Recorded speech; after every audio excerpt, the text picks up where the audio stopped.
პიროვნების ტიპების ფორმირების სიღრმისეული ანალიზი ბავშვობის გამოცდილების, ოჯახის შაბლონებისა და ჯანმრთელობის დონის მეშვეობით. პირველი, მამის ფიგურის მნიშვნელობა და დედის ცვალებადი გავლენა. ბავშვის დასთან ერთად დედის როლი თანდათან მცირდება და მამის როლი იზრდება.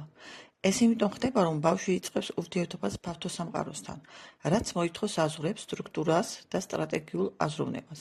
თუ დედა ადრეულ ასაკში უზრუნველყოფს სამყაროს უსაფრთხოებას და ძირითადად დობას, მამა ხდება სოციალური რეალობის მეგზური, სადაც ბავშვმა უნდა ისწავლოს ადაპტაცია, მიზნების მიღწევა, კონკურენცია და მისი ადგილის გაგება.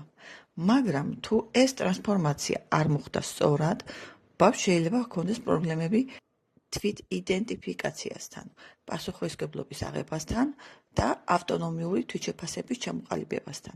თუ მამის ფიგურა არ არის დასუსტებულია ან ძალიან ხისტია, ეს იწვევს პიროვნების სტრუქტურაში გარკვეულ დამახინჯებას.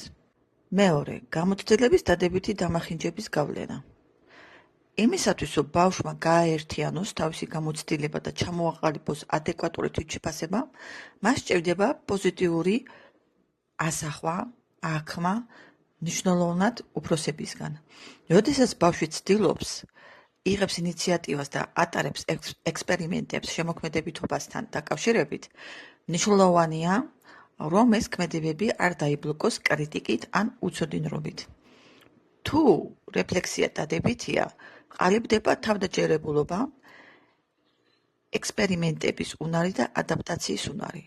ხოლო თუ რეფლექსია უარყოფითია, ჩამოყალიბებულია შეცდომების შიში, პერფექციონიზმი და საკუთარი არაადეკვატურობის განცდა.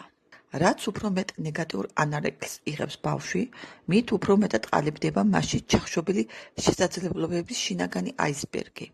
მთელი არარეალიზებული პოტენციალი, ყველა შეწყვეტილი მცდელობა, ყველა დაბლოკებული სურვილები. პიროვნული შინაგანი ჯოჯოხეთი და სამოთხე ინდივიდის აღქმაში. როგორც ამბობენ NLP-ში, თითოეული ადამიანი ქმნის საკუთარ პირად სამოთხეს ან ჯოჯოხეთს. ეს არის სუბიექტური რეალობა, რაც დამოკიდებულია მოვლენების ინტერპრეტაციაზე. პირადი სამოთხე არის დინების მდგომარეობა, თვითრეალიზება და თქვენი ცხოვრების კონტროლის გრძნობა. ადამიანი სირთულეებს აღიქვამს როგორც გამოწვევებს და არა როგორც ბედის დავტყმას. ხოლო პირადი ჯოჯოხეთი არის რწმენის შეზღუდის, შფოთვის, საკუთარი თავის დადანაშაულების და უძლურების დახურული სისტემა.